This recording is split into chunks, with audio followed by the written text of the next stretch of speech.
Bom, então vamos lá começar mais uma reunião, né, do grupo de psicanálise do Genefil. E bora lá. Qualquer coisa, fica à vontade, tá bom? Fica tranquilo, vamos lendo e batendo papo aí sobre as fases. Fase anal.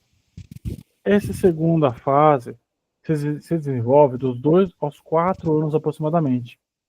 E o ânus é a região de atividade em que o controle é a fonte de prazer. Após a digestão do alimento, o resíduo se acumula no intestino, fazendo uma pressão sobre os esfíncteres, causando um desconforto. A expulsão das fezes remove a fonte de desconforto e produz uma sensação de alívio. É na idade de 2 anos que se inicia o treino dos esfíncteres, e é quando a criança entra em contato com o poder de lidar com seu impulso instintivo, através do controle externo. É quando ela aprende a adiar a eliminação das fezes imediatamente diante do desconforto, para satisfazer essa necessidade no momento adequado. Você percebe que está ligado também ao desenvolvimento do ego, que adia o prazer do instintivo, avaliando se o movimento e a forma são adequadas. O método educativo e a maneira como os cuidadores encaram a eliminação das fezes pode produzir efeito prolongado na criança. Quando o cuidador é muito rigoroso e repressivo na sua forma de ensinar, a criança pode reter as fezes com medo de punição. Se essa forma de cuidador se estender a tudo, a criança pode adquirir um caráter retensivo, por exemplo, tornando-se uma pessoa obstinada ou avarenta. Quando o cuidador elogia a criança quando ela elimina as fezes, pode ocorrer um entendimento de que a expulsão das fezes é extremamente importante. Esse entendimento pode ser a base da criatividade e da produtividade. O período anal é essencialmente de esforço por independência e separação da dependência e do controle dos pais.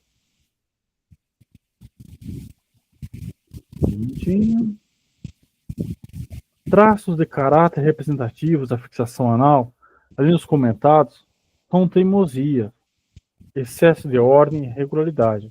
Mas quando ocorre uma defesa contra esses traços anais, o caráter se expressa por uma ambivalência muito grande, mostrando desordem, agressividade, desafio e tendências sadomasoquistas. As características de defesas anais são mais comuns de serem vistas nas neuroses obsessivas compulsivas, que verificamos uma ambivalência entre o controle e a falta dele. O sucesso da fase anal propicia a base para a independência, para a autonomia e iniciativa pessoal. Demonstra determinação, confiança, cooperação e autovalorização.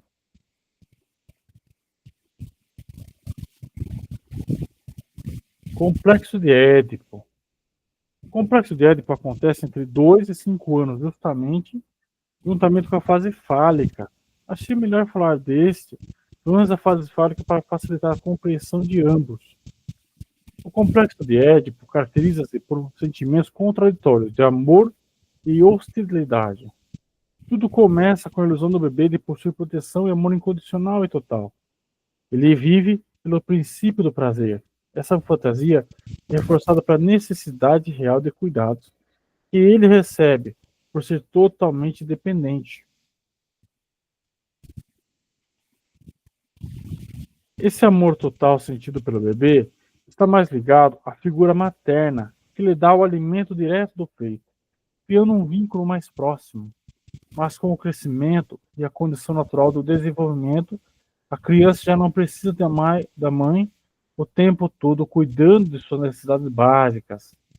Então esse afastamento faz com que a criança sinta que não tem mais amor da mãe, como era sentido antes. Começam também algumas condições de restrição e proibição, pois já não pode mais fazer certas coisas, porque já é grandinho. Não pode mais andar pelado pela casa ou ir à praia assim. Não pode mais ficar a noite inteira dormindo entre os pais na mesma cama. Não pode mais sentar de qualquer jeito. Começa a construir esfíncteres e tantas outras cobranças. Assim, a criança começa a perceber que as coisas não são todas voltadas para a sua satisfação e amor total. Pode falar, Ronaldo. Não sei se tu já percebeu, mas tem sempre algo que remete à falta, Sim, né? Que a falta é um conceito psicanalítico, eu acho que não sei se o Freud já tinha elaborado aí, né? Não sei, você que estuda mais aí do que eu. sempre é uma questão de falta. Angústia também é uma questão de falta. Sempre É, tem. porque a falta do seio materno gera uma vontade de preencher, né? Aquela falta. Aí você vai, como você citou aí, vai, que já é a fase, aliás, a fase anal é depois, né, da fase do seio materno. Isso, Aí vai para o ânus. isso, Aí depois precisa preencher, já passou a fase anal, precisa preencher com outra sensação de falta, né? Preencher de alguma maneira. isso, Aí tem a questão da fase oral, né? E isso. por aí Começa vai. na fase oral. Começa na fase oral. Começa na fase oral, certo. Isso, Aí depois a fase anal, depois é aquela questão de andar nu na casa, porque é como se dissesse assim, eu não preciso de roupas, né? Posso, isso. posso Ou, ficar livre, vamos dizer assim, mais à vontade, né? Só que eu penso assim, né? Quando o sujeito fica adulto, ele conserva alguma dessas fases. Ele dá ênfase a determinadas fases. Por exemplo, tem pessoas que, durante o ato sexual, elas preferem a oralidade, né? Ou outras pessoas que não fazem com constância o ato sexual, mas elas usam muito da oralidade. Então já é uma fase oral. Só que é uma fase oral adulta, né? Não é como a criança. Aí, os processos do inconsciente já são mais recalcados. Não sei se está entendendo o que eu estou querendo dizer. O sim, sujeito que fala que é muito bom na oratória, que tem uma retórica muito boa, né? Ele está usando a fase oral, né? Só que inconscientemente, processos recalcados do inconsciente. o que acontece com o Freud é que, na concepção chamada freudiana, tudo acontece na fase da infância. Todo Uhum, jogo está na fase da infância e isso vai respingando ao longo da vida. Então, exatamente. Então, tem coisa que a pessoa não resolveu na fase oral, aí isso vai respingar em outras coisas na vida. Na fase fálica, a mesma coisa, na fase anal também. Então, de certo modo, tudo está ali naquela fase, no passado. Tudo está naquela criança exterior, igual o pessoal gosta de falar, sabe? Tá tudo nessa criança uhum, exterior, no começo. E porque uhum. muitas vezes você não tem recurso para lidar com aquilo, e de algum jeito aquilo é recalcado, vira um trauma, vira um problema. E aí você vai, hoje em dia, com a sua fase adulta, você vai tentar olhar para essas coisas e ter mais recurso, entende? Hoje eu vi uma imagem de uma estudante, posso estar sendo até maldoso o que eu vou dizer, mas claramente um símbolo fálico que ela fazia em direção à boca, né? Só que um processo desse, uma criança faz, entendeu? E a gente não pode dizer que a criança faz isso consciente. A criança, até certo ponto, ela não tem consciência do que ela está fazendo. Né? São processos inconscientes. Ela está querendo dizer o quê? Eu quero ser uma materno. Ou E, ela pode dizer assim, eu tenho um trauma porque eu não mamei direito, né? e Pode ter, são várias possibilidades, né? Aí vai o psicanalista ter assim a capacidade de compreender, né? O que está acontecendo ali. exato. Porque tem um psicanalista ele que eu conheço que ele disse que não analisava criança. Disse assim, ó, criança não. Eu analiso adulto, porque minha formação foi direcionada para adulto, então eu consigo compreender. Agora, criança tem que ser a Melanie Klein, né? Ela Melanie Klein. é especialista em criança. Porque é muito difícil, a criança ainda está no processo de formação. Aí você não sabe se ela já recalcou direitinho, ou se está latente o processo de, de conscientização, né? Porque o inconsciente, ao meu ver, na verdade, não é nada mais do que o pré-consciente, é anterior à consciência. Ele existe, certo? Mas não é esse inconsciente lacaniano, aquela coisa complicada e tudo mais, não. É só uma formação anterior da consciência. Eu vejo assim, certo? O pessoal gosta muito de complicar e tudo mais, mas eu vejo só isso. E o que está ainda em formação da consciência, você não tem como compreender se não for pela associação livre. Aí eu concordo com Freud. Sim. Porque você vai falando livremente, sem precisar se preocupar. Por exemplo, se eu disser assim, fale 10 palavras aí livremente, que vier na sua cabeça. Aí eu vou tentar entender, né? Por que você associou determinadas palavras. Eu acho que começa por aí. Porque se você for analisar só pelas fases, fase anal, fase oral, tudo mais, você vai tornar muito sexual, como se tudo fosse reduzido às pulsões sexuais. Aí você vai encontrar trauma em tudo, entendeu? Sim, claro. Claro. A criança, digamos, colocou um lápis de cera que ela estava fazendo um desenho, ela colocou na boca. E sim, isso quer dizer que é alguma coisa sexual só por causa disso? Entendeu? Por isso que eu não concordo muito com o Freud nesse aspecto. Eu acho que ele já está ultrapassado nesse sentido. Sim. A gente tem que lembrar que o aspecto sexual de Freud, ele é bem amplo também, né? Ele também Uhum, aborda o erotismo, né? Ele fala de vários níveis. uhum, Mas, assim, a questão do inconsciente, a gente pode ler, depois que terminar esse livro, o livro 10, que é uma uhum, da coletânea.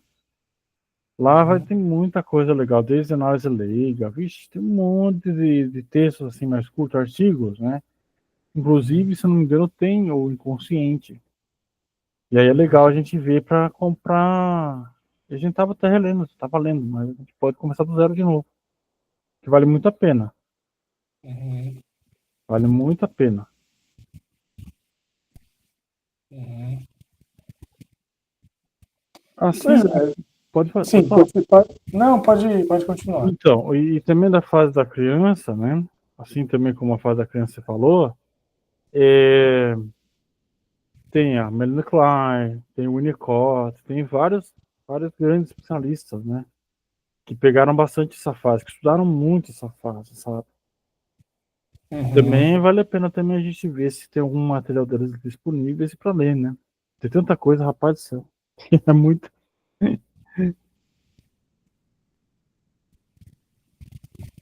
Pois é, eu acho que o processo de recalcamento me interessou a partir do momento que eu percebi na psicanálise que tudo praticamente você começa com o recalcado. Se você consegue recalcar, porque o recalcamento e a sublimação. A sublimação é a melhor, né? A sublimação a gente, nesse texto aborda também. A gente abordou em umas aulas atrás aí também, sobre sublimação. Sublimação, eu sei que você sabe mais do que eu, mas eu só para deixar registrado que a gente tem que, por exemplo, se eu chego num nível onde meu trauma me impede totalmente de fazer qualquer coisa, aí eu vou ter que entrar no processo de sublimação para poder não entrar numa crise, seja uma crise existencial ou uma crise psíquica mesmo, que é mais sério, né? E tem muita gente que adoece por conta disso. Ó, Porque. Ah, vamos voltar um texto aqui. Ele fala de defesa. Essa aula, ó. Vamos pegar a definição que ele tem aqui de sublimação. Ele tem aqui a definição. Chegou a ler. Cadê? Vamos lá, mais para cima. Daí você vai ver que legal que está a definição daqui, ó. Ó, é o mecanismo de defesa. Na medida em que canaliza os impulsos geradores de angústia e tensão para direções socialmente aceitáveis e culturalmente criadoras. Olha que interessante aqui, ó. Vamos imaginar uma pessoa profundamente agressiva, gerando altos níveis de tensão. Ela pode sublimar sua agressividade tocando algum instrumento, fazendo algum esporte, ou até mesmo fazendo algum tipo de luta. Você vê que é um substituto positivo daquilo, né? É o que, assim, por exemplo, você está nervoso, você vai correr. Não sei se você já experimentou fazer isso. Está nervoso, está tenso, vai fazer um exercício físico. Você usa essa coisa que você faz, essa angústia, para ser o seu fogo, para fazer algo positivo, entendeu? Tem muita gente que faz com, por exemplo, assim, sei lá, a pessoa está num dia muito péssimo, ela vai lá e faz um quadro, desenha alguma coisa, sabe? Então é um sistema de defesa. Sabia disso? Não. Legal, né? Sublimação eu entendi só da parte de substituição. Substituir um trauma por outra coisa que acontece muito na arte, né? O sujeito pinta um quadro enorme ali, porque na verdade ele está com trauma, algum tipo de trauma. E ele coloca na arte dele, como aquele Arthur Bispo do Rosário, né? Isso. Você conhece? Pois é. E você vê, você falou de arte, olha aqui, ó, Leonardo da Vinci, ao pintar Madonna, era uma expressão sublimada do desejo de intimidade com sua mãe, da qual se separou ainda muito pequena. Olha só, tá vendo? Essa é uma leitura do Freud. Até tem um livro chamado Freud do Leonardo da Vinci, uma coisa assim. Você vê, a sublimação ela é muito legal por causa disso. Você pega uma coisa que está muito pesada dentro de você e você transforma ela em algo que é positivo. Eu até tinha um menino que veio aqui uma vez, né, uma reunião, e eu tinha um professor meu, quanto mais nervoso ele ficava, mais ele lia artigo científico, sabe? Então ele estava usando a sublimação, sem saber. E muita gente não entende que faz também, né? As pessoas elas fazem coisas erradas, né? Pegam essa angústia e jogam para coisas erradas, né? Que não são aceitáveis. Mas você falou do recalque, né? Isso. Vamos ver a definição do recalque? Não. Vamos lá. A gente já está com o texto aberto, a regressão. Vamos ver se tem aqui. Tem que ter. Formação reativa é legal também. Projeção. Recalque. Vamos recordar que a criança em formação não tem recursos para lidar com alguns aspectos incômodos que acontecem. Ela só tem a função do ID, que vive regido pelo princípio do prazer. E quando entra em contato com algo desagradável, incômodo, contrário ao seu entendimento, ela acaba absorvendo esse aspecto para continuar como se nada tivesse acontecido e joga no inconsciente. Esse aspecto é chamado de conteúdo recalcado do ID. O recalque é quando o impulso psíquico é excluído da consciência e mantido no inconsciente por uma força contrária à sua vontade. É a exclusão de sentimentos, desejos e pensamentos que a pessoa não quer admitir, mas que fazem parte da vida psíquica sem que ela se dê conta, impedindo o seu progresso. Muitas vezes são aquelas situações que a pessoa não vê, mas que as fazem estacionar num ponto lamentado da sorte da vida, lamentando a sorte da vida, porque não consegue perceber que ela mesma é a causadora daquela paralisação. A diferença entre o recalque e a repressão é sutil. O recalque ocorre em conteúdos inconscientes querendo surgir à consciência e são barrados, enquanto a regressão são conteúdos pré-conscientes que querem se tornar conscientes e são barrados pela censura do superego. Não é uma legal essa definição também? De definição mais técnica, né? Então. O recalque Me diz, o que que você achou? É porque a psicanálise que eu conheço é a psicanálise prática, né? Psicanálise de clínica mesmo. O Estevão está chamando aqui. Acho que não vai ter hoje, Aristóteles. Pois é, aí o que eu sei não é as definições técnicas, assim, terminológicas, tudo. Seria só mais a parte prática mesmo, da clínica, porque eu acho que o que importa é você curar o paciente, né? Curar o analisando, se quiser chamar assim. Porque se você Sim, ficar só teorizando, teorizando, tudo bem, tem lá o seu valor se você for um teórico, mas se você quiser realmente chega para um psicanalista e diz assim, olha, eu tenho toque. Vamos dar um exemplo. Eu não tenho, mas vamos dar um exemplo que uma pessoa tenha toque. Daqui que ele consiga entender o surgimento desse toque, porque para ele curar, ele precisa entender, né? O surgimento, como surgiu esse toque. Aí ele precisa voltar para a infância. E para voltar para a infância, você precisa, você pode entrar na hipnose, né? No processo de hipnose, sim, ou você pode, pela experiência do próprio psicanalista mesmo, ele vai entendendo. Imagine que são várias sessões ou várias, como se chama, várias terapias para poder sim, chegar a uma conclusão, né? com certeza. Até porque muita coisa é sutil. Você viu aqui, no próprio, ela mesma, que é uma jornalista experiente, estudando muito, você vê aqui que ela fala aqui que a diferença do recalque e a repressão é sutil. Isso. Você vê como é um negócio muito. Ela estudou muito Freud, né? Como a gente vê, para fazer um livro desse. Você vê como é, e no mundo real é mais difícil ainda, porque tudo acontece, né? Tudo acontecendo na frente do psicanalista, do analista, né? Acontece tudo, todos os níveis estão acontecendo. Então, o que, É. que o cara faz? Aí é muito assim do que ele está sentindo, que ele está percebendo, porque tem essa questão de transferência, da contra-transferência, Uhum. tem coisa. Como ele vai interpretar a transferência, é aí que está, porque o paciente fez a transferência de um determinado problema, né? Uma problemática que ele enfrenta. Digamos, só dar um exemplo, né? Hum, Vamos dizer que o paciente tenha problemas de dirigir, não consegue dirigir um carro ou uma moto, etc. Mas, se você for analisar, por um lado, se ele pode dizer da primeira vez, ele tem medo de dirigir. Não necessariamente. Ele pode ter a habilidade de dirigir, mas não querer dirigir. claro, Aí exato. qual é o processo do inconsciente, né? O que significa? Eu, pelo menos, vou, como eu falei, associação livre.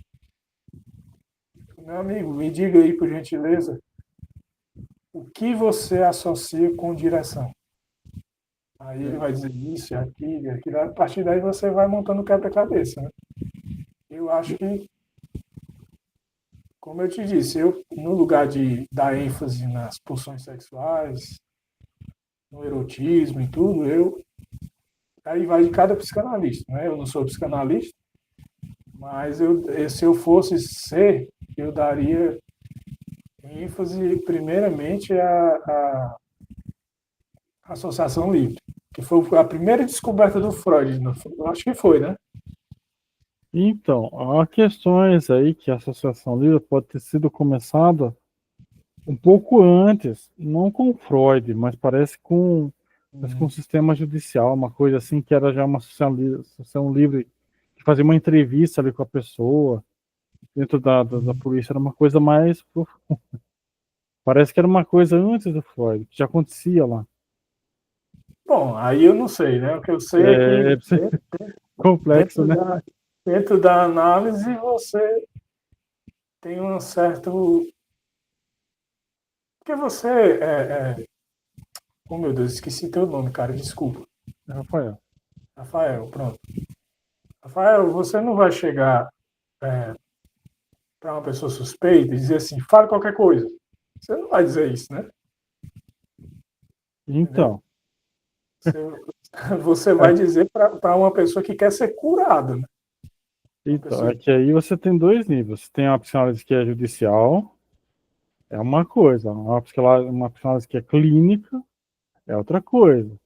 Mas, assim, claro que você pode sentar na frente de um analisando, né? E a pessoa dizer que cometeu um crime e tá livre por aí. Entende? Então, para você ver como é complexo, é bem profundo a coisa. pois é. E no Entendeu? caso do analista, ele tem um código de ética, né, que ele Exato. segue. Aí já é complexo. Entendeu? É para você ver como já entra na psicologia É, judicial. Aí já é outra coisa daí que é diferente da clínica. Porque muitas vezes eu posso, como psicanalista, ser convocado para a polícia e falar assim, eu preciso de tal coisa dessa pessoa. não, Aí eu mas tenho aí, que. se ele for psicanalista clínico, eu acredito que ele não pode ser convocado pela justiça. Então, tem aí Porque não muitas tem. camadas. Tem muitas camadas, Ron. Mas aí é outra história que eu também não domino muito bem, que eu até tive uma aula recente sobre esse assunto, por isso que eu estou falando. Mas é outro nível, outro tipo de.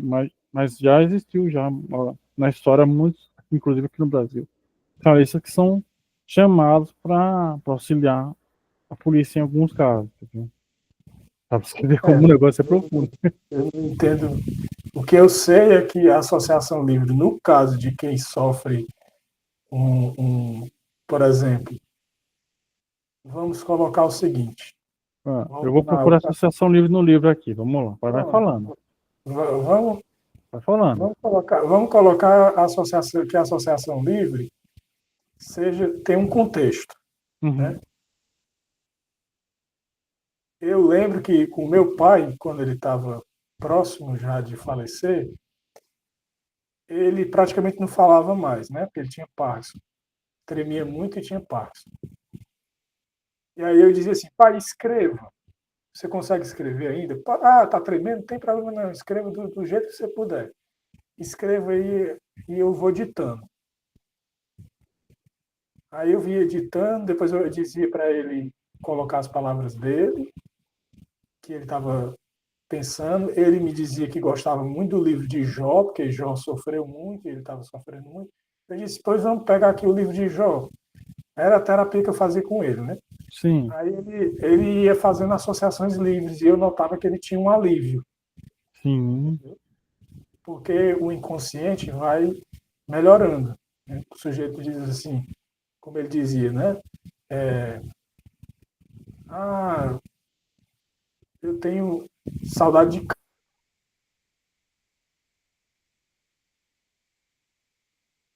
dirigir e tudo mais. Aí eu dizia assim, certo, agora associe o que tem no carro que lhe fez lembrar do carro. Ah, foi como é que se diz, o material que é feito o carro. Enfim, aí eu disse assim, o que é que tem no material que tem no carro que tem em outro material? Eu disse assim, ah, um portão. Aí eu disse assim, e qual é a relação do carro com o portão? Ah, porque você abre a garagem e bota o carro. Pronto. exato. Então eu fui fazendo, fazendo com que ele fizesse associações e aliviasse aquele, pelo menos por um momento, né, Sim, o inconsciente dele. Que aí você traz para a consciência aquilo que estava recalcado. isso. Ó, vamos ler aqui sobre o método de associação livre. Ó. Vamos ver para que ele serve. Ó, aqui ele fala da hipnose, né? Que vem dessas primeiras aqui, é, que eram derivadas da primeira experiência com o método catártico de Breuer, que era utilizado em conjunto com a hipnose. Para isso era necessário que a pessoa fosse sugestionável, que nem sempre acontecia. Que é um outro tipo, hoje a hipnose evoluiu muito, né? Mas vamos ver aqui Olha aqui, falando. Olha o que você falou. Tá vendo? A eficácia desse tratamento estava na descarga de tensão, quando o paciente colocava toda a emoção no momento traumático, aliviando o prazer. Aqui ele já começa a trabalhar, sair um pouco da hipnose, e ele já começa a entrar nessa associação livre. Aqui você acabou de falar do seu pai. Você deixava ele falar um pouquinho e colocava, diminuía essa tensão. Uhum. Porque aqui ele está ainda já saindo um pouquinho, né, da hipnose, né, então vamos ver mais aqui. Daí Freud abandona a técnica da hipnose totalmente, né, porque em alguns casos ele não conseguia hipnotizar. Ele mesmo fala que não era um bom hipnotizador, né. Então também tem essa. Olha lá, daí ele vem aqui, ó, a partir dessa alteração desenvolve o método de associação livre. Esse método consiste em colocar o paciente deitado de um sofá de forma mais confortável possível, enquanto o terapeuta fica sentado atrás, fora do campo de visão do seu paciente. É assim, por que que ele cria também esse método, né? Isso está nos livros dele, do Divan. Porque ele não aguentava ficar 8 horas olhando para a cara das pessoas. Entendeu? E daí, o que que ele faz? Ele fala, não, não vou ficar assim, só de frente, a pessoa encarando o dia inteiro, não me deixa desconfortável. Aí ele fala, fica aí e coça. Mais ou menos essa que é a história. Tá num dos livros deles também, tá? Acho que eu não me engano, agora eu não vou lembrar, mas enfim, mais pra frente a gente pega. Você sabia disso? Não, fazia a mínima ideia. É. Outra coisa também é que, dependendo da pessoa que você está atendendo, a pessoa pode ficar lendo você também. Você tá falando, a pessoa está falando para você, e a pessoa está lendo para você, e ela pode falar, por que você está olhando para a parede? Tô te incomodando? Tá entendendo?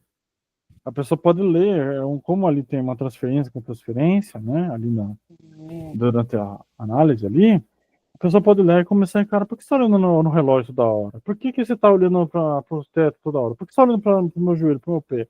E não está olhando para o meu olho? A pessoa pode falar isso para você. Ela pode te encarar ali, entendeu? Ela pode olhar para uma expressão, por que você está fazendo essa expressão?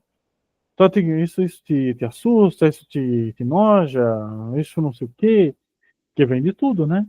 Vem de tudo dentro de uma clínica. Rafael, mas assim, uma vez que você é psicanalista clínico,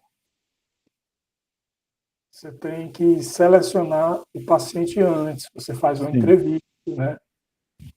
Primeira sessão, você pode até colocar gratuito sim, para analisar, porque dependendo da sua perspicácia, você já identifica se a questão é sua ou não, porque se não for clínico, por exemplo, o Lacan dizia que não atendia psicótico. uhum, Tem aquela palestra famosa dele, que o cara lá chega na frente dele, começa a delirar lá, fazer umas coisas, aí ele simplesmente sai de perto. Quer dizer, ele está dizendo que não adianta. Para o Lacan, a psicose não tem cura. E o Freud já, ao meu ver, ele queria encontrar a cura. Né?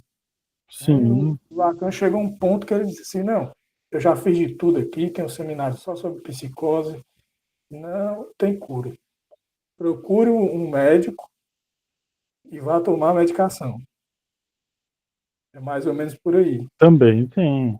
Só É, que, só que tem outros, né? O Jung que já é outra forma de ver o inconsciente, acredita que você pode transcender a psicose. Não é que você vai deixar de ter a psicose, mas você vai criar mecanismos para suportá-la, entendeu? sim, Eu acho que é por aí o caminho, sabe? Eu não acho, não, por isso que assim, eu acho o Lacan fantástico, eu gosto muito dele, acho que ele tem assim umas teorias muito interessantes, principalmente da parte da matemática e tudo mais, mas eu acho que chega um ponto que ele rejeita, assim. Ele diz que fica meio cético, né? Sim, claro. E assim, né? A parte da entrevista que você tocou é muito interessante, né? Porque também tem aquela coisa da pessoa agir de um jeito em algumas entrevistas, e depois, quando você começa a aprofundar mais, a pessoa mudar também. Uhum. E isso acontece, pelo que eu estava vendo, estudando, muito. A pessoa vem com um problema, mas no fim não é aquele problema, é uma coisa mais a fundo, é um problema diferente. E aí Uhum. você pega em certos pontos, porque assim, tratar com o ser humano é uma coisa muito complicada. É claro, por isso que você entra em pé psicanalítico, né? Você tem supervisão, você também tem que fazer a psicanálise, né? Você tem que fazer também ser analisado, né? Mas também, mesmo assim, tem muitos pontos que são cegos da pessoa. Especialmente no começo, né? Porque você não sabe exatamente o que está fazendo. Então, Isso. claro, igual você falou, tem a questão da entrevista, você pode ir ali fazendo algumas entrevistas para ver como que fica, como que vai, né? Mas mesmo assim vai ter muita coisa que vai passar, mesmo com uma escuta,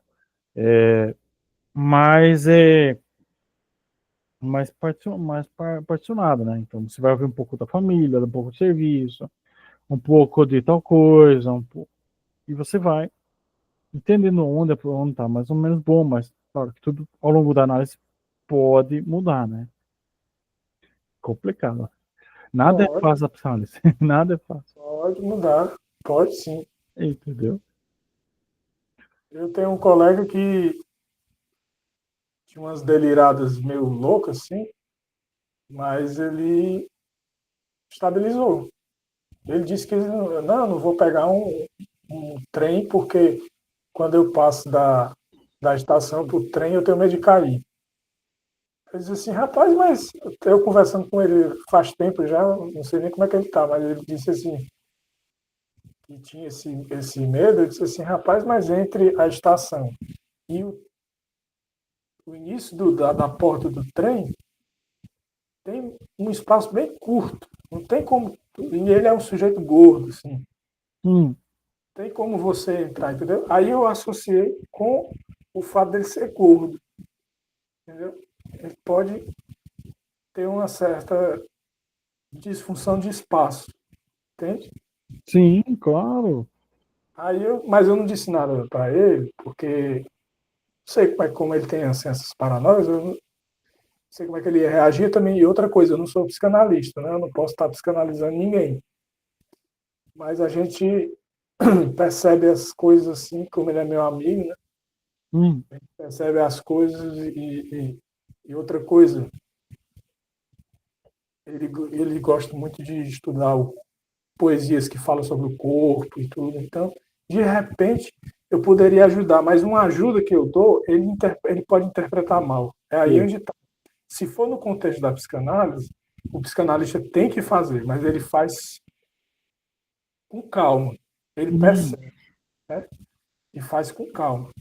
Eu exato, não posso fazer porque eu sou amigo, eu não sou psicanalista. Por isso que exato, o psicanalista não trabalha com amigos, né? exatamente. Nem amigo, nem parente, nem conhecido, Isso. ninguém. Porque Pois senão é, muda toda a relação da pessoa. E às vezes não é exatamente. pro bom, é pro mal, bem mal. Aí ele já pensou perder a amizade, né? Hum. Se E, não, e é o que você falou, sabe? Assim, também tem uma questão que eu estava até vendo sobre isso, sobre tipos de intervenção dentro da psicanálise. E eu já vi isso algumas psicanalistas falando também, assim, né? Muitas vezes você faz uma intervenção, mas só que a pessoa não está preparada para isso, dela perde a amizade, não volta mais. Então existe uhum, um tempo certo para se falar as coisas. Porque às vezes a pessoa não chegou nessa conclusão ainda. Ela não percebeu. Ela faz aquilo e nem adianta se falar. E o máximo que a pessoa vai fazer é se irritar, não vai mais falar com você, vai virar costa, não vai rolar. Vai perder a amizade mesmo. Por outro uhum. lado, né, cabe o tempo, dá tempo ao tempo. Qual é o tempo? Isso. Vai de cada um.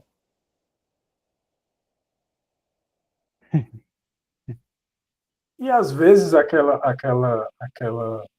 por exemplo, o fato dele gostar de poesias que falam sobre o corpo, talvez é uma forma dele sublimar, né, não? Pode ser. Aí eu Não não dá para posso. saber, porque muito eu não, infelizmente eu não conheço. Pode ser que Pois sim. é. Olha, isso que é doido. Pode ser que sim, pode ser que não. Pode ser que não tenha nada a ver com isso. Pode ser que tenha.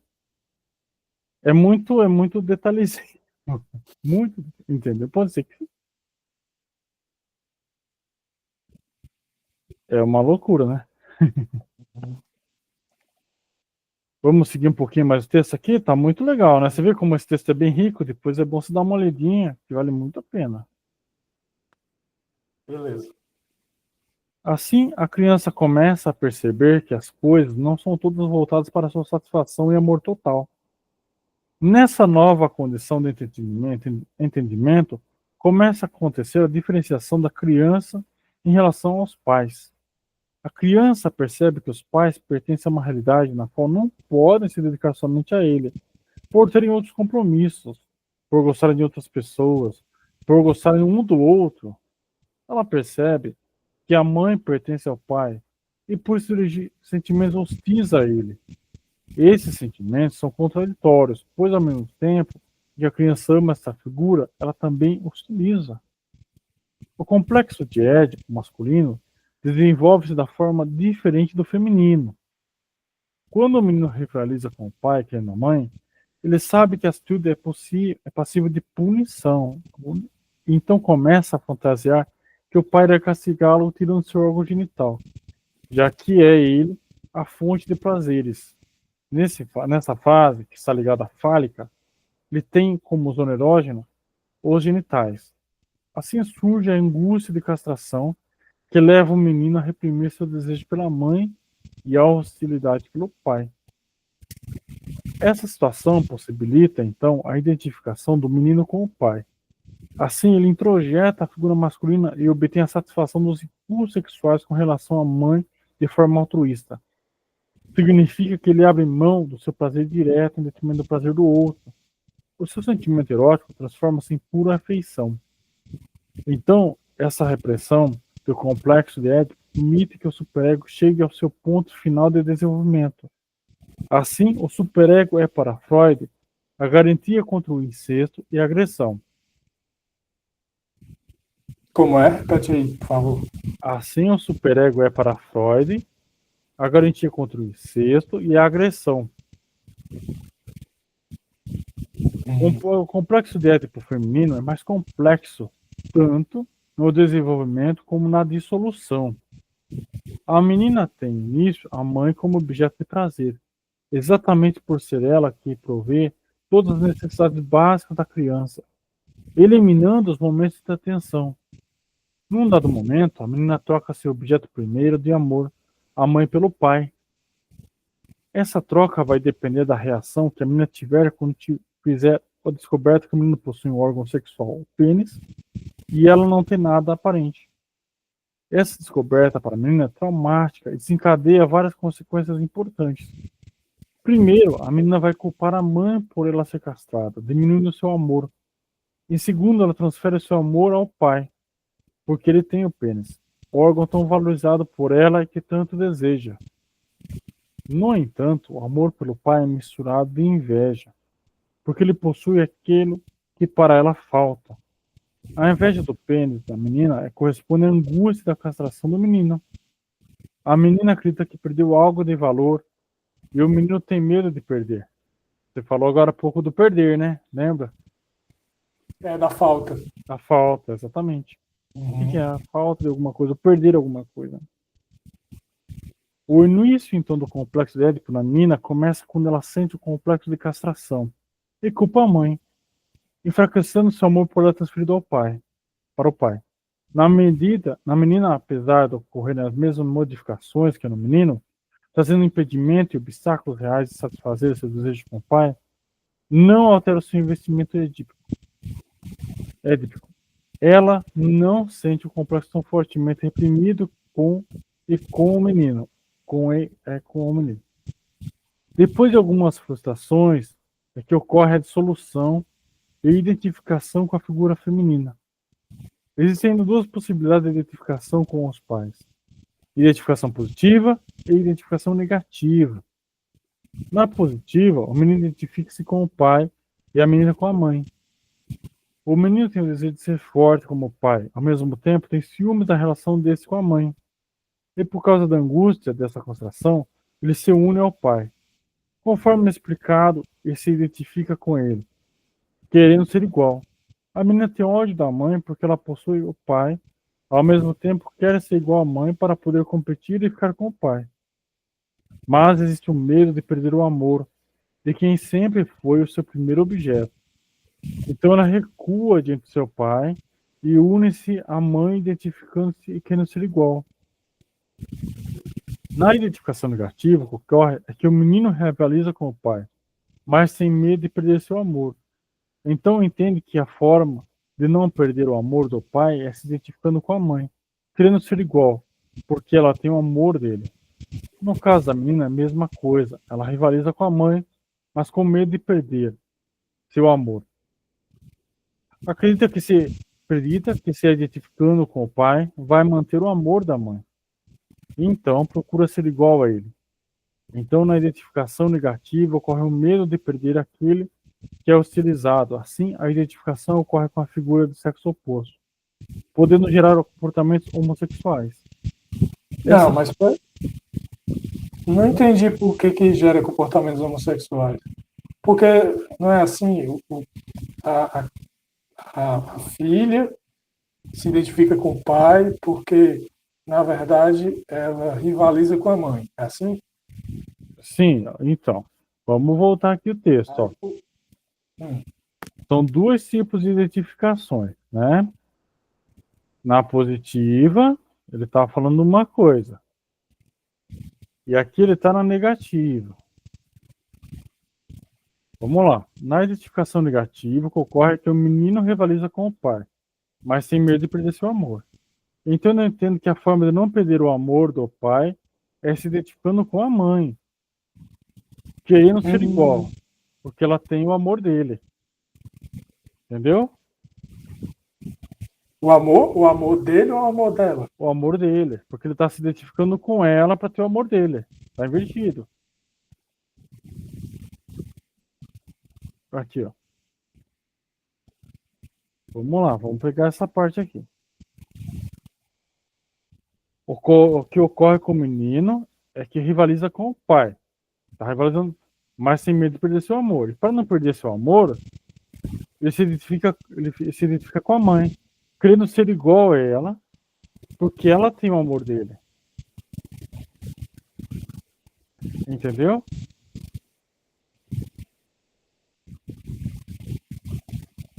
Ah, é porque tá falando do menino. Então, ali do outro lado, ele está falando da menina, ó. No caso da menina, ó, são dois casos, ele está pegando a menina e o menino. No caso da menina, é a mesma coisa. Ela rivaliza com a mãe, mas com medo de perder seu amor, acredita se identificando com o pai. Vai manter o amor da mãe. Então procura ser igual a ele, ó. Tá invertido, entendeu? Ela se identifica com o pai para ter o amor da mãe. E ele se identifica com a mãe para ter o amor do pai. Entendeu? Uhum. Interessante, né? Essa é a diferença do complexo de Édipus e do complexo de castração, que dão a base fundamental para a diferença psicológica entre o sexo. Ficou claro, Ronald? Ficou, eu vou jantar. A gente pode encerrar por aqui? Vamos lá, deixa eu só parar aqui então a reunião, peraí. Deixa eu parar.